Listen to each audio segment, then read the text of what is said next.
Mr. Mehta, hi. Thank you so much for joining us here. And this is an amazing place, the Amul Ice Lounge. And many more upscale offerings is what we've seen coming from Amul. How many of these do we have already? What are the plans going forward with ice creams now?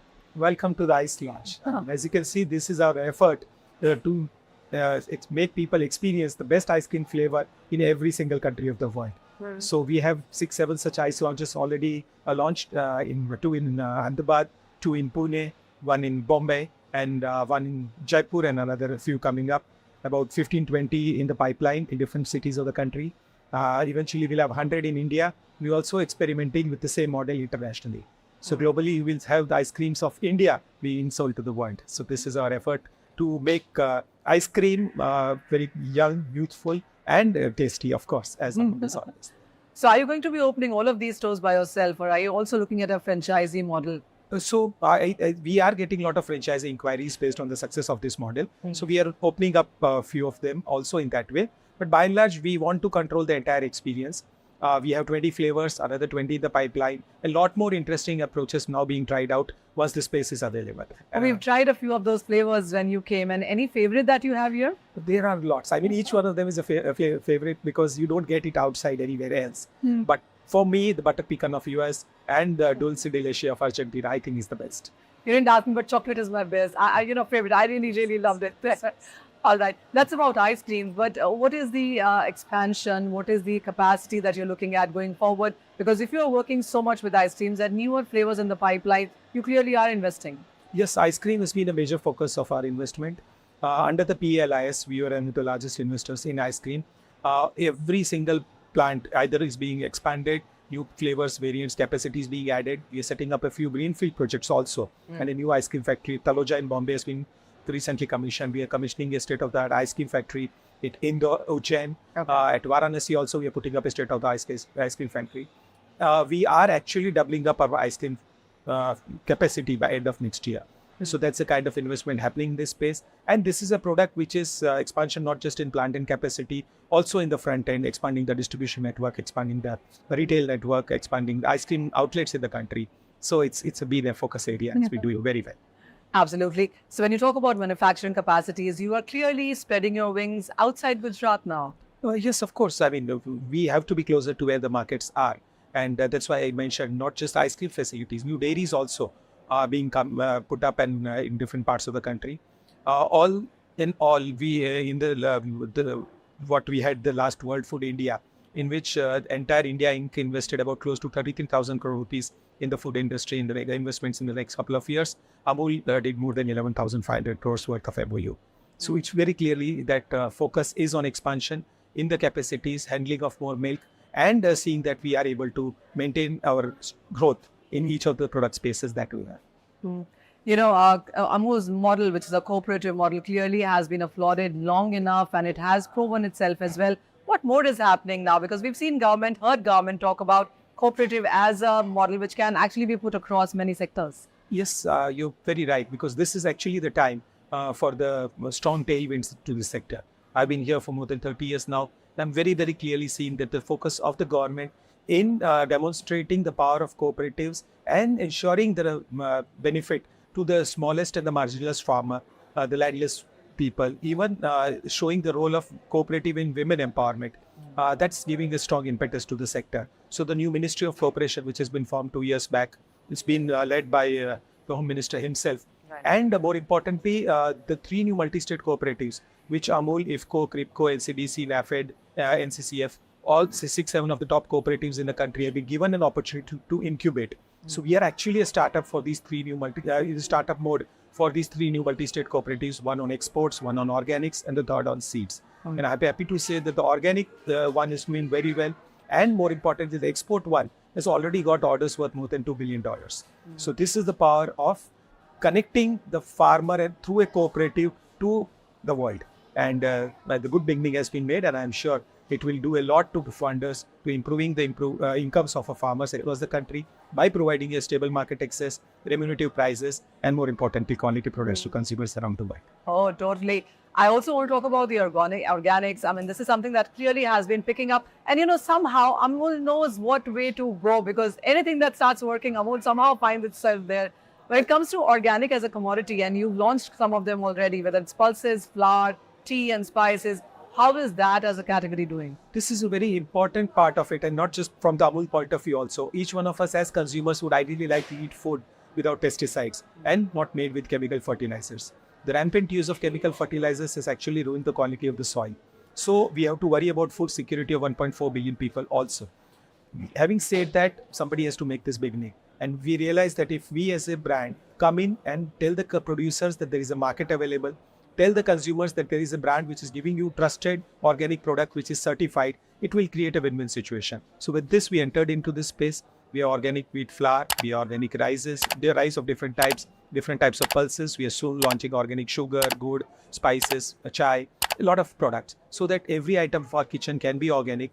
But more importantly, educating the customers that if we want to stay healthy, it is better to have food without chemical fertilizers and pesticides. And the circular economy part of the dairy actually makes this very, very easy. Clearly, absolutely. When talking about food, and many of the vegetarians keep looking around on what do they get their proteins out of, and that is yet another sector that you have your sight on. Yes, absolutely. We're working very hard on it, and we've launched a few of the products. The high protein buttermilk, high protein lassi.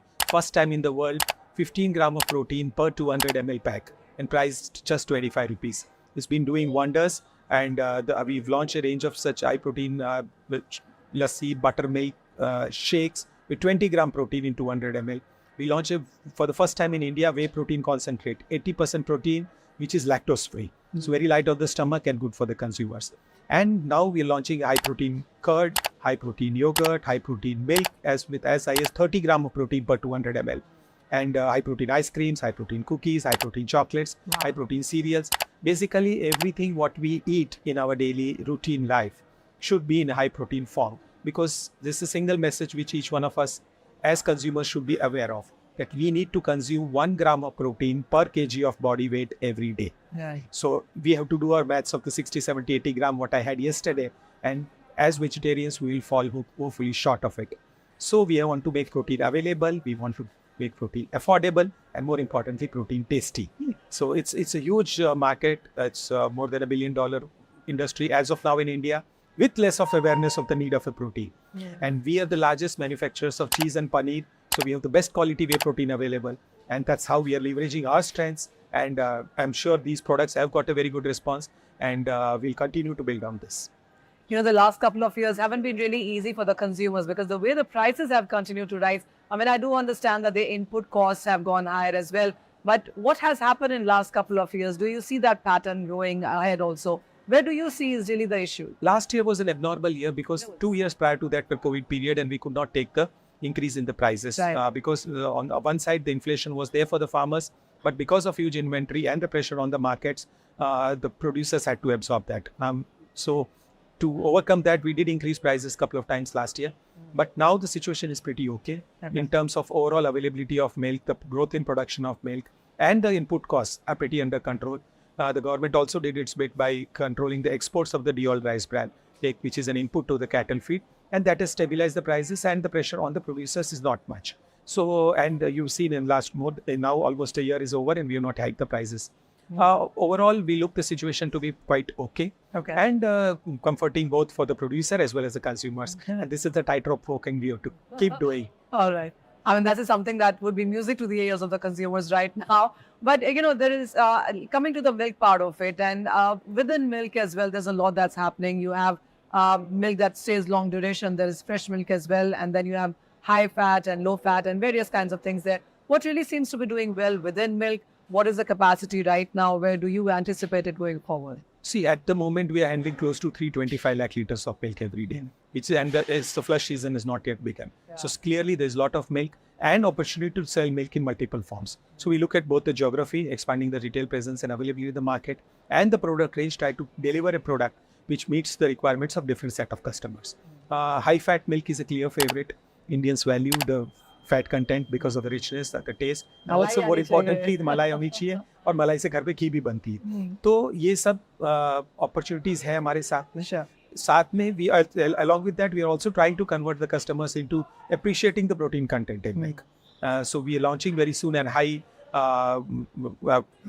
milk at a very affordable price, but almost double the protein than normal milk. Okay. So all these things are in a pipeline, which would at least give us an opportunity to let people experience different types of milk based on their taste requirements. And more importantly, we have the format flexibility. Okay. Milk in pouches is the biggest product, and that's largest business volume gainer for us. But in cartons also, and long life pouches also, and obviously milk powders are also a strong part of our portfolio. Absolutely. So that's about milk, but there are various other milk-based beverages. There is curd, there is paneer, there is buttermilk, etc. What is the kind of growth that you witnessed in this? Yeah, so the summer was not very good for the beverages, also for the ice creams and the yogurt and such kind of products. But of late, in the last quarter, things have been very good, and we have been showing a healthy double-digit growth in the last quarter. So that way, things are pretty normal. Buttermilk is a very, very strong product in our portfolio. We sell close to 3 million liters of buttermilk every day. What we did a quarter back was convert this entire buttermilk into probiotic. Okay. So without spending a rupee, consumers are currently consuming certified probiotic bacteria wala buttermilk at just 30 rupees a liter. So this is our effort and attempt to improve the immunity of our country and make the country healthy. And what's with soda charge? You should. It's a fresh product, but it's a category which we are exploring. And I'm sure you'll be able to pop a can and have that kind of a product. Yeah. All right. So what new products can we expect? Because as you told us that there is something always as work in progress. So what is the latest thing that we can expect by the end of this year, first quarter of 2024? There are more than 125 products being developed in all the different categories. I mentioned the focus area is protein. I mentioned the focus area is probiotics. Focus area is organics. Focus area is mithai. And we are launching a wide range of mithai-based products and fresh mithai. And this Diwali we sold more Kaju Katri than even chocolates. So it's a huge category and is growing. So same development. What other mithais are you coming out with? What's doing well? There are about 25 different types of mithai. And all the kalakans, the barfis, the pedas, the milk cakes, and different types of barfis. Even a dry fruit barfi with zero sugar is a winner product. Even lactose-free sweets and so on. So these are the categories of mithais that we are working on, and it's getting a very, very good response. In cheese, we are launching a variety of products: cheese spreads, cheese sauces. We launched cream cheese recently. And butter, of course, is a wide range of products in flavored butter as well as the chocolate butter and the different types of cookies, and that category is also doing very well. So it's a very interesting portfolio, and it has an opportunity to grow both ways in terms of the variety, in terms of depth of distribution, and in terms of addressing the different segments of the market. You missed out on chocolates. Of course, chocolates is a category which is a very, very dynamic category, and we are the leaders in the dark chocolate space. And now we've recently launched a very, very interesting chocolate in milk space. We're calling it Velvet. It's very nice, very tasty. And more importantly, almost half the sugar than normal milk chocolates they have. So I'm sure that's another category which is going to double our sales in the next few months. So, just off your mind, do you remember that on your fingers the number of Amul products that are as of now available on shelf? We have close to 1,075 SKUs of Amul products across all the different 50 categories. And we measure and monitor the availability not just of in my fingertips, but through it's a common software in which we sell our products, and every single retail outlet in every single street of India is mapped on Google and on a Locate Amul app. You can actually see the name of the shop, the phone number of the shop, name of my distributor, name of my salesman covering that market, and more importantly, the number of Amul SKUs and name of Amul SKUs available in every single shop across the length and breadth of the country. And the same applies to every single producer also. So if 3.6 million farmers supply milk twice a day in 18,600 villages of Gujarat, every single data is recorded in terms of not just the volume of milk, the fat percentage of milk, what value goes to the bank account of the producer, and so cow to consumer, everything is seamlessly mapped. So all this data, it's our job day in and day out to track and monitor. So that is one part of digitization. And as you said, farm to fork is something that you've absolutely pinned it down to the T there. But talk to us about Amul-verse then. And we know a lot of people going the blockchain way. Yes. How has it worked for you? So that's our attempt to experience the metaverse, and it's doing very well. We're getting a good response, and obviously this is one space we can build on and on and on. So a lot of development is in the pipeline. We are creating a full experience zone, includes gaming, includes shopping, includes experiencing of right from milking a cow to running a plant. I mean, so lot of action happening in that sense. Well, there's a lot of stuff happening in India, but you told us that there are some acquisitions that you're doing outside India as well. Sri Lanka, for example. Yeah. How is that So working that's- out? And that- do you have your eyes set on other places? Yeah, so this is one way. You mentioned about the strength of Indian cooperative model and India being leveraging in a very big way. So Honorable Prime Minister talked about South-South exchange. And any developing country, if it wants a solution to the problem, you don't have to look to a developed country. Other developing country like India can be a part of that solution. So we are working with Sri Lanka. Sri Lanka has Amul and NDDB will invest 51% in Sri Lanka's largest dairy, and the government will hand over the dairy along with the 4 plants and 31 farms. And we'll work with a local partner and make Sri Lanka self-sufficient in milk in the next 10 years. So that is the opportunity. I mean, we have the expertise we have, the know-how and understanding we have in helping that country, and it's not a kind of a consultancy commercial arrangement. It is in India's attempt to work in that market and grow the producer base there. And Sri Lanka is almost import dependent for 70% of its dairy requirement. So you can imagine how impactful this activity can be. We're talking to several other countries in our neighborhood, in Africa, and I'm sure you will see more of the export of the Amul model also happening in a very big way in the next decade. So exports is another big market for Amul. What geographies and what categories here as well are doing the best for you? India is about 1/4 of the total milk in the world today.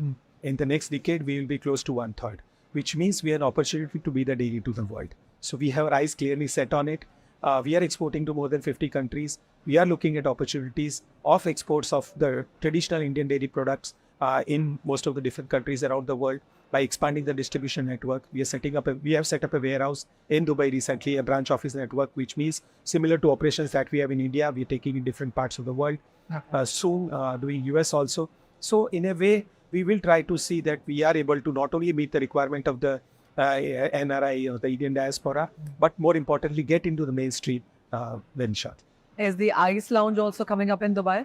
Yes, so we are talking to a few of the chains there, and you will see ice lounges coming in different parts of the world also. Yes. Another great thing, and you very timely put or placed yourself in that, is the compressed biogas. I mean, almost everybody seems to be talking about renewables right now. How is Amul working into this? What are the numbers on this one to show? Sustainability is very important part of every business, and the conversation on dairy actually have not been very good.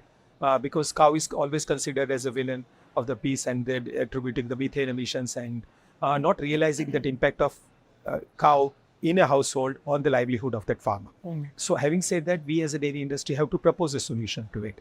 So like we have a system of collecting milk through the cooperatives, we also set up now a system of collecting the dung of the cow. A cow gives milk 300 days in a year because of the lactation cycle. It gives dung every day. Now, if we are able to collect this dung, the farmer gets additional income from the dung. We process this dung into biogas. That biogas can light the chula of our household. Or if we do it on a commercial basis, we can have actually CNG pump also running with this compressed biogas, which means it becomes a fuel substitute and locally available fuel being sold in the market. What gets left behind is also a slurry, which is a biofertilizer, which goes back to the farms, and you substitute chemical fertilizers with this biofertilizer. India imports a lot of fuel, India imports a lot of fertilizers. So with use of our own material in this manner, you are able to take care of that and substitute the imports and use domestically available material. So farmer is happy because of additional income, economy is happy because of import substitution, consumer is happy because he gets to eat food without chemical fertilizers, and more importantly, the environment and the planet is also happy. So this is our solution to the problem. We have more than 30 million cows in Gujarat and 300 million in India. So this is the base already available. 10 crore Indians depend on milk for their livelihood. 1.5 billion people depend on milk for the nutrition. And here are the cooperatives who are able to do this, demonstrate. And we last 2.5 years we've been doing this. We are running a CBG pump in Banaskantha. We've collected about 3.6 crore rupees worth of dung. There's one farmer who's got an additional income of 6 lakh rupees in the last couple of years. So this is the kind of benefit we are able to demonstrate. There's a plant in Varanasi which is running only on this biogas, and its cost saving in processing is as 50 paise per liter, which is supposed to be very But good. what does it mean for Amul in sense of investment? And what So, quantum so have you now, done so until now, so now what happens is Hmm. that the entire thing is done under the Amul model of Yeah. collection of milk through the cooperative model, processing it, selling the fuel, selling the biogas, selling the fertilizers, and doing this entire thing. You can take a step further, and the methane, which is CH4, you can produce green and clean hydrogen out of it. Okay. So, with such a large base of farmers, such a large base of cattle, there is an opportunity actually when we're talking of milk, dairy products, and all that stuff. But it is, we can metamorphosize into an energy company also, because this is what becomes a core business, a very important business. And more importantly, our attempt is to demonstrate that cow is not a problem, cow is a solution. And this is our way of doing it, and cooperative is the way to do it. So with so much happening under that one brand umbrella, what would you say is the company's valuation in the day and day today? It's a good question. Amul means priceless in Sanskrit.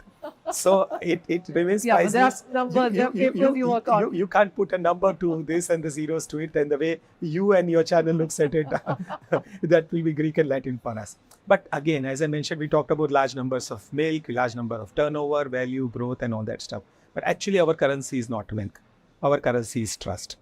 And it's the trust of lakhs of producers, trust of 1 billion consumers, and that's what keeps the brand going. Let me approach it in a different way. What we get out of it is the value, which both farmers benefit out of it and consumers benefit. Okay. So what was the turnover last fiscal and what are you looking to do now in the next Yeah, the year? Amul brand turnover was about 72,000 crores last year, $9 billion. We are growing at double-digit rate this year. We have a target to become 1 lakh crores in the next couple of years. But that's pretty much achievable. Sure. What important is we demonstrate not just the impact of Amul in whatever space we are doing, and we'll build on that momentum. The 3 new multi-state cooperatives and the opportunity we got to incubate these new companies, which actually can become bigger than even Amul what is now. And then also demonstrate the power of this model in different parts of the world. And this becomes a showcase example of basically how a cooperative with the role of women empowerment actually demonstrating this. So, I'm sure that's a question that gets asked to you very often. Is there ever going to be a listing? Is there ever going to be an IPO? It's actually contradictory to the objectives of a cooperative. We pay the highest price of milk, and the consumer gets the best product at value for money price. So we have to work with very low margins, low cost, low overheads, and low expenses. An investor looks at value, and he would look at profit. And you can get profit only by either increasing the prices or reducing the purchase prices. Now, which means you will have to make a producer unhappy or a consumer unhappy, or actually both unhappy, or in the worst case, the market unhappy. Actually, we don't need so much of money from the market. Money is not very difficult to come. The cooperative sector is getting stronger. Especially The when you're balance doing sheets just of the our right organization, dairies are getting stronger. Yeah. And the multiplier effect of investments is very high. Okay. So that way the payback period is very low, the returns are very good. And we are investing big time into expanding our capacities. And about, if you can imagine, 11,000 crore rupees investment in the next couple of years speaks of the opportunity the Indian market offers to us and the optimism our farmers have in the market. So, I already read about Amul Pizza and an Amul Pav Bhaji. Are more products like that as well in pipeline? Yeah. So this is the next space we'll have to be in ready to eat, ready to serve. So, I mean, why not make the Amul taste of Pav Bhaji, the Amul taste of pizza, the Amul taste of sandwiches, the cheese sandwiches, burgers and all, make available in a ready to serve eat form to consumers across the country. So there is a model of cloud kitchen. We have a lot of cafe Amuls which we are operating. Yeah. The restaurants in which we do QSR and dining. And that's the next space to get into it. And maybe very soon you will have the Swiggy's and Zomatos making those products available to you without actually having to need to set up such an ambience or a restaurant. All right. So, you were showing me on so many products that are still in pipeline and coming in. You try all of them, don't you? Of course. Personally? Yeah, of course I have to. That's the core job and that's the best part Is there of every this. time you've tried something and this is not so great? No, this as a team, we keep trying and we keep working on making them better. But that's our thing. Do you also try the competitors' products? Of course. We have to keep an eye on what's happening. So are you a foodie then? We have to be one. This part of the job, is it? Part of the job, yes. All right. And any more products that you wish Amul would launch? I mean, are you looking at something personally which you think is a space that hasn't been covered yet? There are many of such places. in many of the spaces. And certain things require a different set of technology, certain things require evolution of the market. But personally, what is satisfying is the work on protein, which I've been doing for the last 5 years, trying to get value out of the way that we have. I think I mean, we did it in a very different way, very innovative way, very cost-effective way, but in a very tasty way. And I think that's been a... So what is your favorite product of Amul? All of them. But my personal favorite, in terms of what I consume every day, is the lactose-free milk. It's a very nice and tasty way to drink milk. Mr. Mehta, thank you so much for taking out time for us today. Thank you so much. It's a great pleasure to come to us.